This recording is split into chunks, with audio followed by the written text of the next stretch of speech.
read the story when I was studying this week that I want to share with you.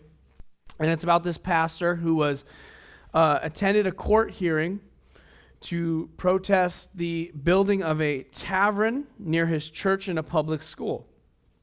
And so he goes to this hearing, and this lawyer tells him, and he says, "Hey, shouldn't you be shepherding the sheep?" And the pastor looks at the lawyer and says, "Today, I'm fighting the wolf."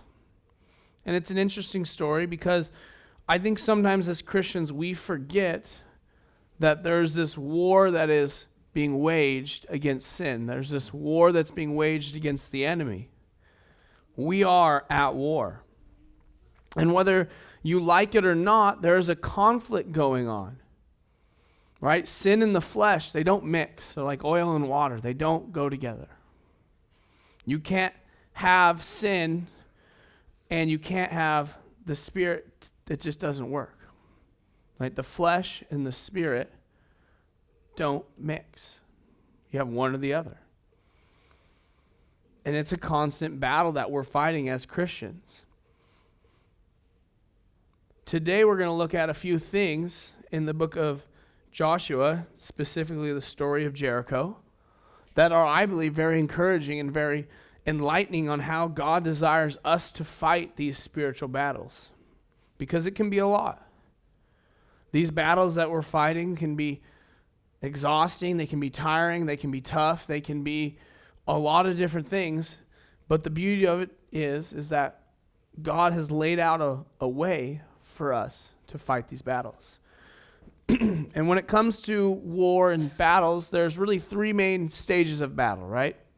There's the preparation stage where you're preparing and you're getting ready for the war, you're going over the battle plan, et cetera, et cetera. Then there's the heat of the battle, the actual fighting that takes place. And then after that, there's the aftermath. The fighting has ceased, and now it's time to pick up the pieces, collect whatever needs to happen there, right? And so we're going to look at all three aspects of those today, and we're going to start with preparation. And as we know, the key to success on the battlefield almost always starts with preparation, right? The military doesn't just go and they don't just go, we're just going to wing it. We're going to go over there. That's where we're going to send our drone strikes or our bombs. Like, we're just somewhere over there. No, there's planning. There's battle maps. There's all these things that go into it. And so let's look at verse 1 through 5 of Joshua chapter 6. It says, "Now Jericho was securely shut up because the children of Israel, none went out and none came in. And the Lord said to Joshua, See, I have given Jericho into your hand, its king and the mighty men of valor. You shall march around the city, all you men of war. You shall go around the city once. You shall do 6 days, and 7 priests shall bear 7 trumpets of ram's horns before the ark. But the 7th day you shall march around the city 7 times, and the priests shall blow the trumpets. It shall come to pass when they make a long blast with the ram's horn, and when you hear the sound of the trumpets, that all the people shall shout with a great shout. Then the wall of the city will fall down flat, and the people shall go up, every man straight before him." There are 3 aspects of this preparation stage that I want to take a look at today. And the first is the fear of the Lord. The people of Israel, if we remember, some 40 years before this, had gone into the promised land. They sent spies to look at the land, and what we remember happened there is they saw this giant city. More than likely they saw Jericho, and their report, minus Caleb and Joshua, was that the city of Jericho had giant walls and giant people in it, and it was really scary, and if we go there, we are most definitely going to lose, so we should just stay here. That was their report. And what we see is that the people of Israel at that time were filled with the fear of the people in the land. Right? In that section, we always talked about how they weren't filled with the fear of the Lord. And so, because of that, they neglected God's promise, and they didn't act on it, and they didn't go into the promised land. And what happened? But 40 years wandering in the desert, and they all perished, unfortunately, minus the younger generation. And so now, fast forward to this section, and what we see is the people of Israel have continued to be faithful to what God has said. They stepped out in faith when they crossed the Jordan River. They continued to do these little things of stepping out in faith. And what has happened is, because they were filled with the fear of the Lord, their enemies were also filled with the fear of the Lord. They were scared. They were frightened of them. But that really only happened because they themselves were first filled with the fear of the Lord. They understood, this generation really believed that with God, anything was possible. And they acted on that. And for application, we need to understand that if the enemy can get us to fear him, or fear the world, or fear whatever it may be, whether it's failure or fear other people, then he can get us to stop fearing the Lord. Because you really can't fear both. You can't fear God and trust him, but also be deathly afraid of the world or whatever it may be, failure. And so while the enemy wants you to fear him, God wants you to put your fear in him and be encouraged and trust in his promises. The second thing we see is that God gave Joshua a promise. He said, I have given them into your hand. And that word given is very important because in its original language, it communicates the idea that the battle has already been won, right? That the people of Israel, as long as they follow God's plan and do what they're told to do in faith, that God has already provided victory for them. The victory has already been won. And as Christians, we live in that same promise today. All our battles, all our fights, everything that's happened to us, salvation, etc., has already been won. It has already been given. It has already been paid in full. We have to choose to walk in salvation. We have to choose to walk in victory. We have to choose to fight from a place of victory. As Christians, we are not captives, but free. We are not tied to the world, but we have been transformed. And so what we see here is that in God's plan, in his preparation, he reminds the people that, hey, I have already gone before you. I have already gone to Jericho and won the battle. You just need to step into the victory. And the third thing that happens is God says, okay, that those are facts. You have the fear of God with you, and I have already gone before you and won this battle. Now here's the plan. And at this point, all is good. And then Joshua hears the plan, and he's like, well, that's kind of stupid. What? You want me to do what? You want us to walk? And so God gives a plan, right? And the plan was pretty simple. You're going to go and you're going to walk around the city one time for 6 days, and you're going to blow some trumpets, and you're going to take the ark with you with 7 priests, and you're going to walk around one time, and then you're going to camp. Then you're going to do that again 6 times. And then on the 7th day, you're going to walk around 7 times and blow the trumpet really loud and then scream really loud. Like that was his plan. That was his great plan, right? And at that moment, it's like Joshua's sitting there, and you can't tell me that he wasn't a little skeptical. Like, he's a great man of faith, sure, but even that's a little stretch, right? He's like sitting there like, man, that's a little crazy. But what we understand from this story, knowing how it ends, is that God's plans only come to fruition when we follow them. So this plan really only worked if God's people fulfilled the plan, if they actually did it. Joshua could have chosen to do it his way. He could have chosen to go out there and try to attack the city head on, right? I mean, they were scared. They were worried. Because the people of Jericho thought they had all this time to prepare for the Israelites coming, and then all of a sudden the Jordan splits in half and they're there. And it's just like, we have all this time prepared. Boom, the Israelites are here. Oh crap, what do we do? They're scared now. Like, we need to attack now. Now's the time. But Joshua understood that he needed to obey God. He needed to have faith in God if he was going to have victory in the heat of battle. And so let's read verses 6 through 16 and verse 20 as well. Verse 6, it says this, Then Joshua the son of Nun called the priests and said to them, Take up the ark of the covenant and let 7 priests bear 7 trumpets of ram's horns before the ark of the Lord. And he said to the people, Proceed and march around the city, and let him who is armed advance before the ark of the Lord. So it was when Joshua had spoken to the people that the 7 priests bearing the 7 trumpets of ram's horns before the Lord advanced and blew the trumpets. And the ark of the covenant of the Lord followed them.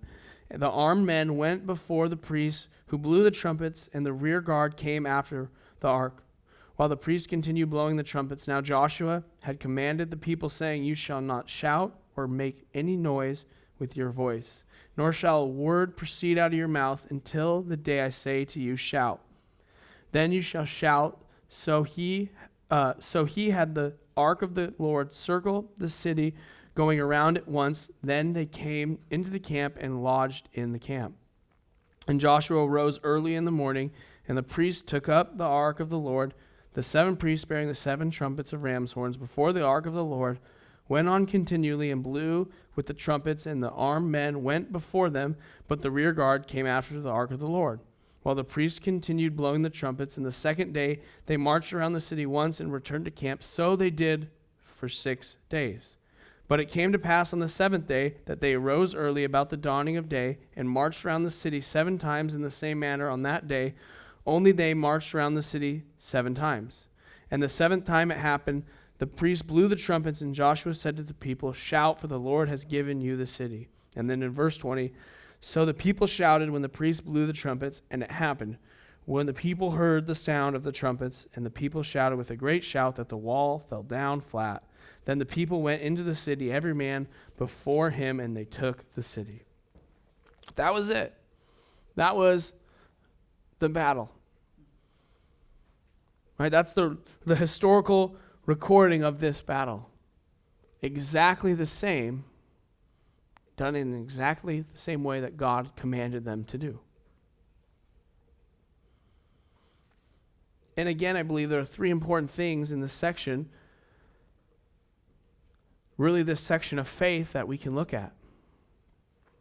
And the first thing is that they were led by faith. Joshua was a leader who, it is clear time and time again, when he was given a command from the Lord, he just did it. There was no arguing. It wasn't like he waited and, he wasn't like Gideon where he was like, Are you sure? Are you sure? Are you sure?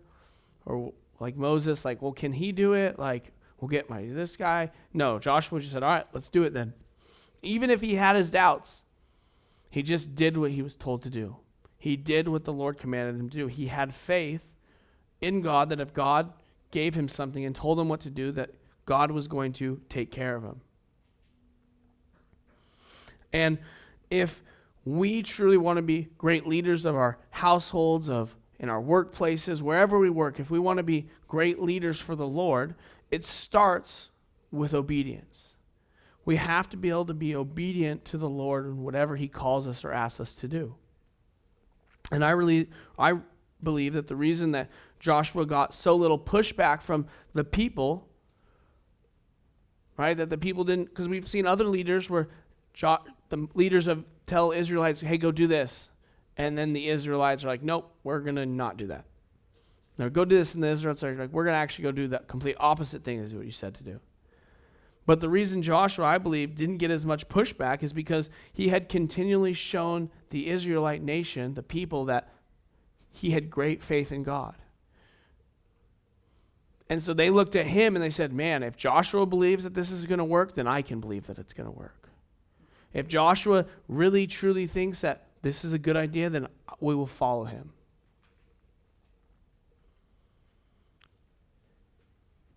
They had countless examples of Joshua leading by faith.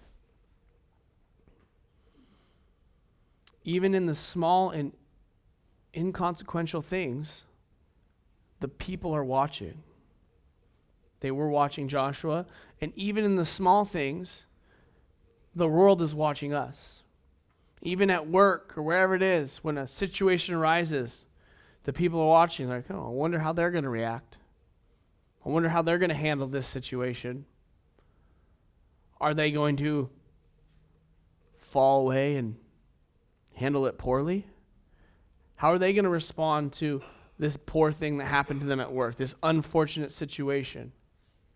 How are they going to respond when somebody is being mean to them, when somebody is talking behind their back? How are they going to respond? I first kind of saw this principle really in action when I was in Bible college, and I've told this story here before, but I was a dorm steward, so I looked over 7 other younger guys in my dorm, and so I basically was a glorified babysitter that didn't get paid for anything, and said, go clean up your laundry, go take a shower, put deodorant on. You should probably wash your hair too. Right? That was basically my role. All right, a lot of younger guys, and I had been there for a few years, but that was my job. I said, hey, you need to do your laundry, right? You can't just shove it under your bed. That doesn't make the smell go away. You actually have to wash it if you want the smell to go away. But we would tell them. So one day I was sitting in the coffee shop where we had our area. They had tables like this that had chairs around them. And so I would sit there and I would do my homework. And I was minding my own business one day and not thinking anything of it, doing my homework. And I got tired of sitting, so I stood up because, it's good for you. You're supposed to stand, I guess, every now and again. So I'm standing, doing my homework, yada, yada, yada. And a couple of my, we called them dorm babies. That's what we called them for various reasons, but that's what they're called. So a couple of my dorm babies came up to me and I was like, what's up? And they're like, why are you standing? And I was like, I don't really have a good answer for you other than I'm tired of sitting.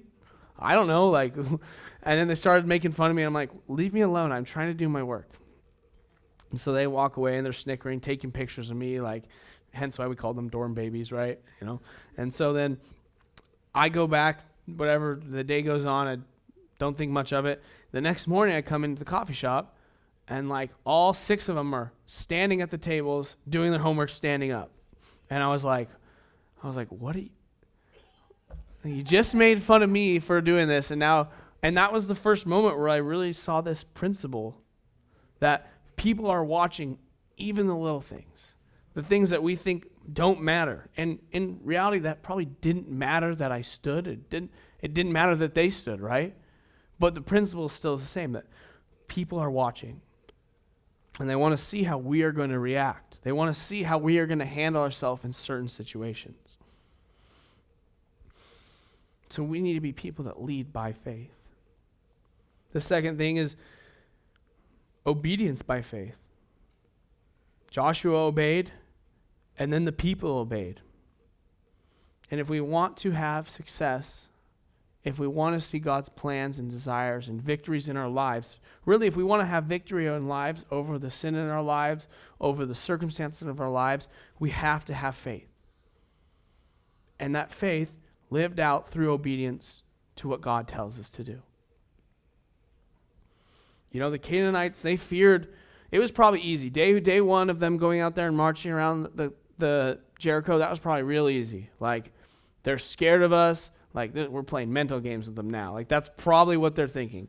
They're probably, we're getting into their heads. They're trembling now. And then day 2 comes out, okay, what are we doing?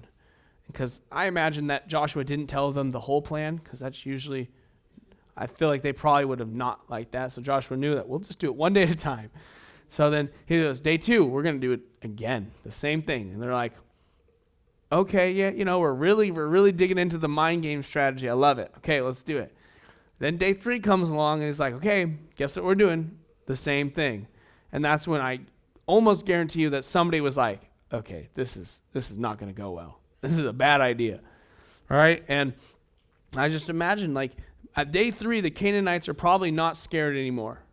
That fear that they had of this people, now they probably just think they're ridiculous. And they're probably sitting there, like, insulting them from the wall, et cetera, whatever it may be. But the reality of it is they still had 4 more days to go. They weren't even halfway through. They had to have faith that God's plan was the right way, and then they had to act on that. And that would have been stretching. That would have been a growing moment for them. Because anybody can have faith in the early stages. That's easy. When you're on fire for the Lord, that's easy to have faith. That's all you have. You're super zealous, you're super excited, like that's easy. What about when the voice isn't as loud anymore?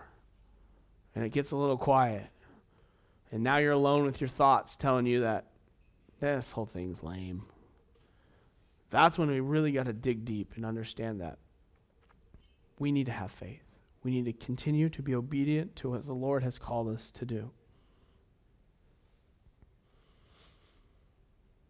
So they're walking out there, they're sitting ducks. Remember, Israel, they didn't have any implements of war. They had no catapults, they had no battering rams. Like they really had nothing. Like they didn't have a viable means of taking this city. So they were put in a place too where they really didn't have, it was either we can try to climb the wall ourselves or we can continue to trust in the Lord. And thankfully, they chose to continue to trust in the Lord. And we're reminded in Hebrews 11, verse 30, that by faith the walls of Jericho fell down after they encircled for 7 days. So God directly contributes faith as the reason the walls of Jericho fell down. Their victory came through faith. They continue to have faith. And the third thing we see in this section is that even in the midst of battle, we talked about just a minute ago, God is growing their people. Right? They probably wanted to, like I said, attack when it was fresh. Right? Day 1, let's attack. Let's go now. But God's plan took 7 days. That's a lot of patience to develop. That's a full week of patience. Imagine if God asked you to do the same exact thing for 7 days in a row. Then they had to show self-control because Joshua told them, hey, when we're out there marching, we can't talk. We got to be quiet. So now you're alone, you're quiet, there's no one to back you up, to encourage you to keep walking. Day 4, day 5, day 6. It's going to be rough. But we got to keep walking. We got to continue. We have to grow in our faith so that we can continue to be obedient to what God has told us to do. This would have been the greatest test of their self-control and of their faith. And so let's look at the aftermath in verse 17 through 27. It says this, now the city shall be doomed by the Lord to destruction. It and all who are in it, only Rahab the harlot shall live. She and all who are with her in the house, because she had the messengers that we sent.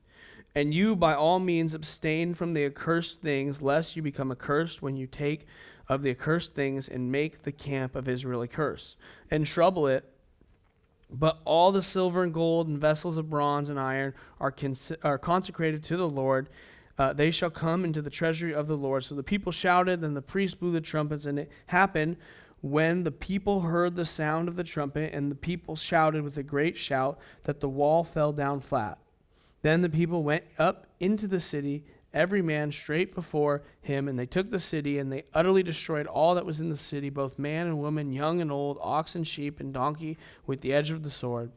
But Joshua had said to the 2 men who had spied out the country, go into the harlot's house, and from there bring out the woman and all that she has, as you swore to her.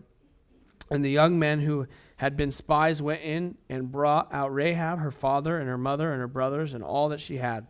So they brought out all her relatives and left them outside the camp of Israel, but they burned the city and all that was in it with fire.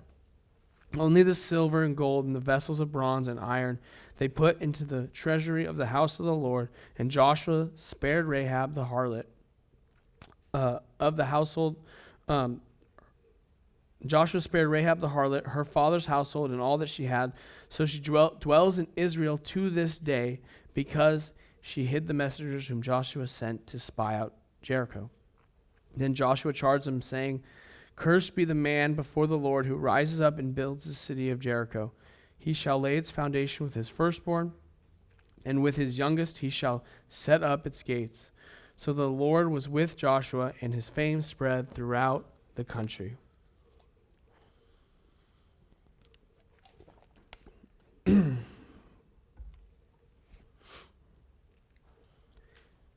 It's in our victories that sometimes we face the hardest battles. How do we handle victory? Do we take credit? That promotion, that new job, when we get that pay raise, whatever it may be, was it because of all the hard work we did? Or do we understand that as a gift from the Lord, are we giving him glory? Are we giving him credit? Because the credit of this battle, yeah, it goes down as a win for Israel, but God is the one who deserves the glory. God is the one who deserves the credit. And in order to do that, he gives them 3 more tasks to complete. The first was simply, God said to destroy all the accursed things, remove all the idols, and to devote the city, the riches of the city, to God. All right, this was their first victory inside the promised land. And so what God is saying is, hey, I want you to take your first fruits. I want to take the first spoils of victory and devote it completely to me. Why is that important? Well, we have to remember that this was a younger generation of Israel, and this would be a teaching moment for the future,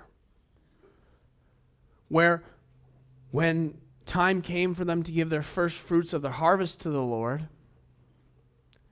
that they would look back at this and remember, man, why do we do that? Why do we give our first fruits? And so what they would do is, back in that time, they would grow the crop, and that first part of the crop, when it was ready, they would harvest it. That first fruit of the crop would be harvested, and then that would be given to the Lord. That would be donated to the Lord. And so they would do that not knowing how much they would fully yield from that crop. They could give their first fruits and have a really bad rest of the season and not have very much. Or they could give their first fruits and have an amazing, you never know. That was the idea, is that they were testing their faith. They were being grown in their faith by giving of their first fruits. And that's kind of the principle that God is asking them here. Hey, take your first spoils of war, your first fruits, and give it to me. Bless me. And that's the same principle that we really have now within tithing, giving our first fruits of the Lord. Because we're showing them, hey, we have faith that you're going to take care of the rest. We have faith in you that you're going to outgive me, that you're going to take care of me. The second thing that they're instructed to do is to save Rahab. Right? Rahab was the harlot who took the spies and who hid them in her house and then helped them escape, right? And so Joshua makes good on his promise. He tells the men, okay, we're going to go save him. We're going to go get her out of there. The idea actually is that when the walls came crumbling down, there was one building that was still standing, and that was Rahab's house. So it was a pretty easy job, right? They are like, okay, every wall, every building is crumbled to the ground except that one.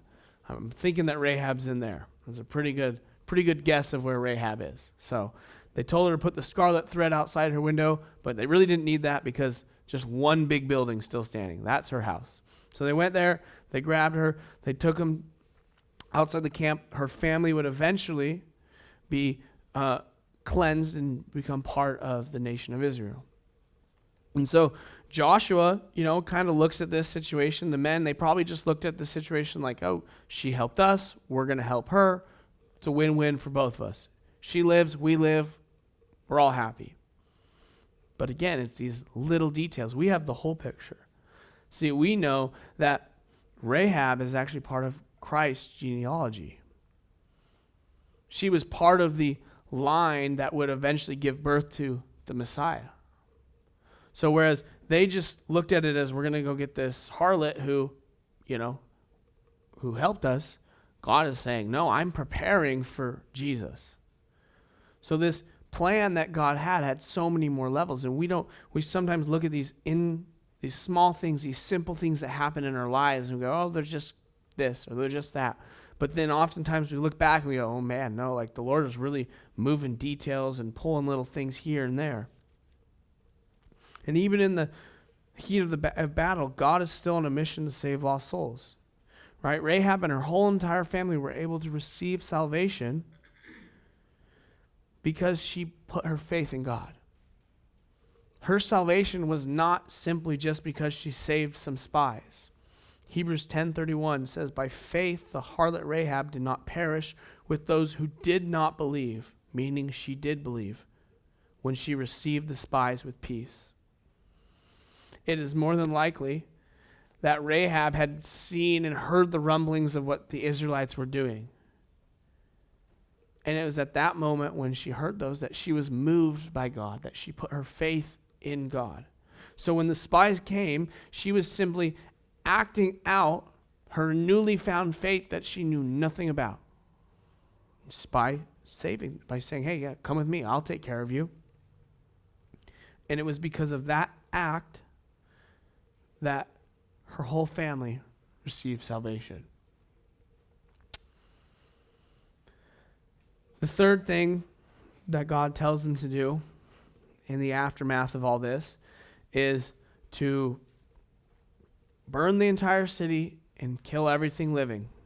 And we tend to have a hard time with verses like this because just naturally, why would God say to murder all these people, women and children both? Like, I get the soldiers thing, that makes sense. They're fighting me, I'm fighting them. It's just business. But the reality of it is that God says to destroy the entire city. And first and foremost, we need to understand this fact, that if God commands us to do something, that it's not going to be for no reason, right? That's the first thing we have to understand, because if we can't come to terms with that, then we're going to struggle with a lot more than just this verse of the Bible, right? So if God commands it, then it's not for no reason. There is obviously a reason that is more than likely beneficial to us that we might not realize. Right? God is up here, and I told first service the same thing. He's up here, and we're down here, and this is as far as my arms go. I'm not very tall, so you get the idea, though. There's a gap. So what we understand is very limited and compared to what's actually happening. And so, in our case, though, we have a good amount of evidence as to why God would have said what he said about the people of Jericho. So the first thing is, the Canaanites were a very evil and wicked people, right? This is not like nice people that are just like caught in the wrong side of religion. No, this is like they murdered their own kids, they sacrificed their own children, they worship prostitutes, that kind of just not good stuff, right? Like very bad, not good. They were not a good people by any means. And so if you have the Israelites coming into the promised land, because it's like, oh, well, the Israelites were supposed to change the world. Okay, well, if the Israelites, a very young nation, set up camp here and Jericho's here, they're going to talk. Some of them are going to go and befriend each other. There's going to be crossover. And this very young nation is in a very delicate state. And so God, knowing that he has a plan, right, for the rest of the world, for everything, he needs to preserve his young nation. And so doing so, he gives this command. And then the second thing is that God had been extremely patient with the people of Canaan. They had been around for some 400 years since the time they had seen Abraham. Like, it wasn't like the idea of Christianity and God was new to them. Like, they knew who the Israelites were. They knew who the God of Israel was. So the idea that is being communicated here is that they did not put their faith in God.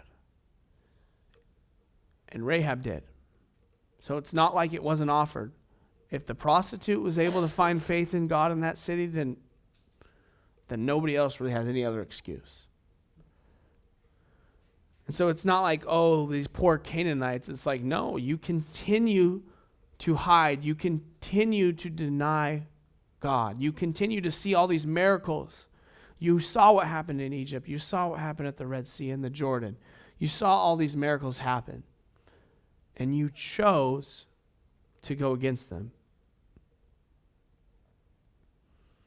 You know, we're really good at hiding our sin, right?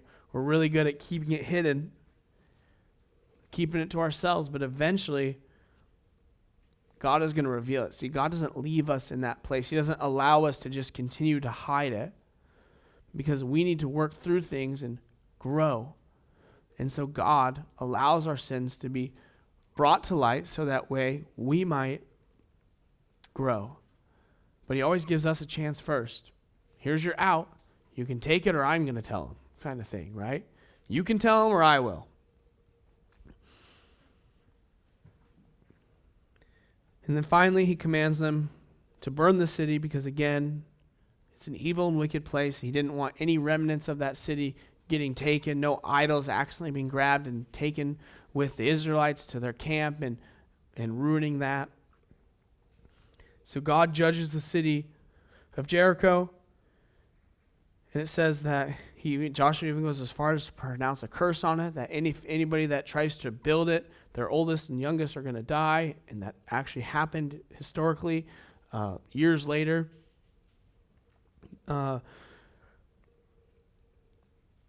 But Joshua finishes with being made famous throughout all the land. But the reality of it is that this really only happened because Joshua put his faith in God. The Israelites achieved victory because they put their faith in Christ, in God.